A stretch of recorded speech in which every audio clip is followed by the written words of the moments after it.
22 titulaires dans mon équipe. C'est ce que je retiendrai là tout de suite de la conférence de presse de Luis Enrique quand il a dit « Moi, il n'y aura pas de titulaires, etc. Je veux 22 titulaires. Je veux façonner mon équipe pour vous faire jouer les meilleurs au bon moment, etc. » Et ça, je trouve ça très bien.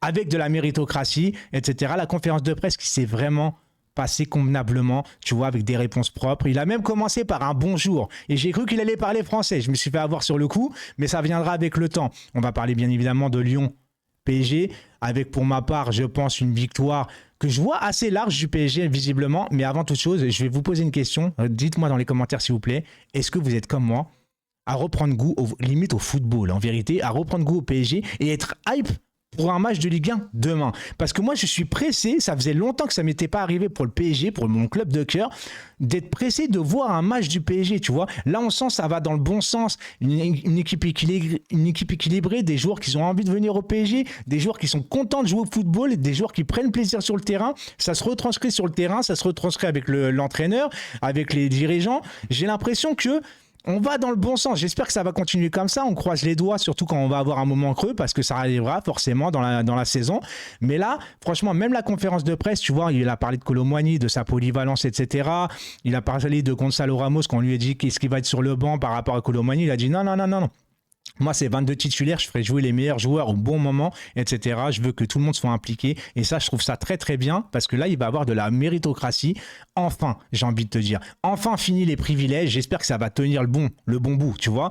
Mais franchement, pour demain, en tout cas, Lyon-PSG, écoute, Lyon sont en difficulté, clairement, entre les dirigeants. Il y a beaucoup de choses qui ne vont pas. Après, je ne suis pas dans le club, mais je sais que ça ne va pas. Même Olas, c'est carrément interdit de stade. Alors ça, c'est un peu triste pour Olas. Hein. La fin de l'histoire avec Lyon, je trouve ça vraiment triste, même si voilà, je ne connais pas toutes les histoires et tout ça. Barcola, ils viennent de le perdre, visiblement. Et Barcola est déjà dans le groupe pour demain. Je ne m'y attendais pas. Mais je pense que Luis Enrique ne fera même pas rentrer Barcola, sauf si vraiment on perd et il a besoin de mettre toutes les armadas à sa disposition. Il le fera rentrer. Mais si on gagne le match et qu'on maîtrise le match, il ne le fera pas rentrer. Il ne va pas faire rentrer un gamin et se faire siffler. Je ne vois pas le... Peut-être pour lui mettre du plomb dans la tête. On ne sait jamais que Luis Enrique, il est un peu fou, tu vois. Et c'est ce que j'aime aussi chez Luis Enrique. Mais visiblement, demain, en plus, Lacazette est suspendu pour demain. La force en présence de Lyon, hein, c'est vraiment le pilier de Lyon, c'est Lacazette, c'est le capitaine et puis c'est surtout voilà le métronome de cette équipe, tu vois, c'est le leader technique, tu vois, le leader tout court, et il sera pas là. Donc pour moi, je vois une victoire assez large du PSG. J'ai pas l'habitude de voir des victoires assez larges du PSG comme ça, mais là je suis vachement assez confiant entre Lyon qui sont pas dans une bonne situation, le PSG qui monte en puissance progressivement et qui prennent confiance. Donc je vois un 0-3 de la part du Paris Saint-Germain. C'est peut-être un peu présomptueux de ma part. J'ai pas l'habitude de ça. Mais je vois cette rencontre-là, je vois un PSG maîtriser son sujet, même si on est à Lyon, même s'il y a une bonne ambiance à Lyon, c'est un beau stade, etc., comme dit Luis Enrique. Luis Enrique a dit que ça va être une rencontre difficile. En même temps, il ne va pas dire comme ça devant les gens, ouais, ça va être une rencontre facile, jamais il le dira, et de toute façon, c'est normal. Ça risque peut-être d'être un peu difficile, hein. Lyon peut aussi se réveiller. En vérité, le football n'est pas une science exacte. Tu vois ce que je veux dire? C'est pas parce que Lyon est dans une mauvaise passe et que le PSG commence à prendre confiance qu'on risque pas de voir un match difficile. Tout peut arriver dans le football. C'est aussi pour ça qu'on aime ce sport. Mais je reste sur mes positions que moi, je vois une victoire convenable, confortable du Paris Saint-Germain. Voilà, tout simplement avec beaucoup de renforts. Je tiens à préciser aussi que demain sortira une vidéo sur la récap des transferts. Voilà, tout simplement un bilan mercato avec les forces et les faiblesses aussi, parce qu'il y a des manques, encore une fois, dans ce mercato, mais on peut pas tout avoir en vérité, et moi je suis très satisfait, en tout cas, sans spoil la vidéo de demain, je suis très satisfait du mercato, même s'il y a des manques, on verra ça demain en vidéo. Donc pour Lyon, écoutez, qu'est-ce qui me fait peur à Lyon? Bah voilà, Cherki, s'il est dans un bon jour, il peut aussi te faire mal dans une défense, mais Cherki tout seul, ça va être un peu compliqué. Ils ont des manques au milieu. Laurent Blanc, leur entraîneur, ne peut déjà plus être à Lyon dans sa tête. En fait, même, il a fait une blague, il faut changer d'entraîneur parce que lui-même sait qu'il n'a pas l'effectif pour convenablement maîtriser son sujet en Ligue 1, même face à des petites équipes. C'est compliqué pour Lyon, en vérité.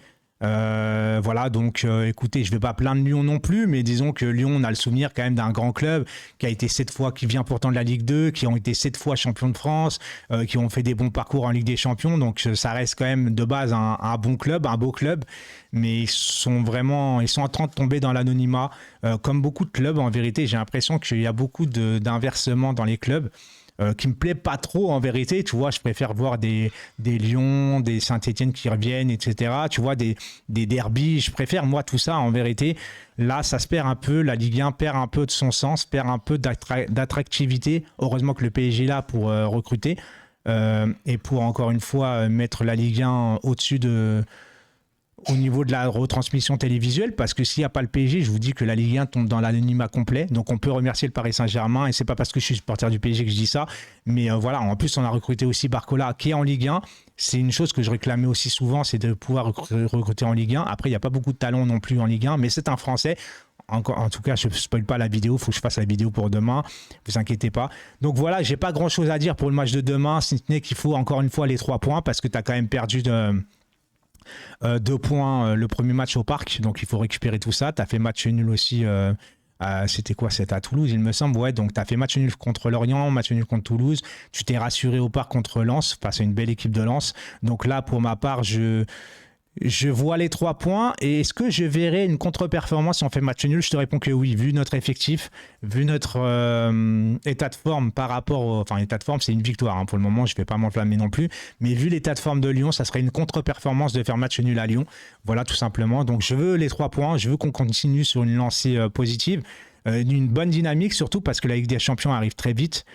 Pareil, il y aura une vidéo, je vous le dis tout de suite, une vidéo pronostic Ligue des Champions le dimanche juste avant la Ligue des Champions, donc le dimanche 17. Voilà, dimanche 17, il y aura une vidéo qui sortira sur mon pronostic de toutes les poules, tout simplement. J'ai envie d'un peu de faire des vidéos différentes. Donc voilà ce que j'ai à dire sur Lyon-PSG. Dites-moi votre pronostic en commentaire, ça m'intéresse toujours de savoir ce que vous pensez, comment on va maîtriser son sujet ou pas. Je nous vois de toute façon en 4-3-3, hein. Et puis l'équipe type, c'est Luis Enrique qui va décider, hein. 22 titulaires, tu as compris que maintenant ça va changer souvent par rapport à l'état de forme et tout ça.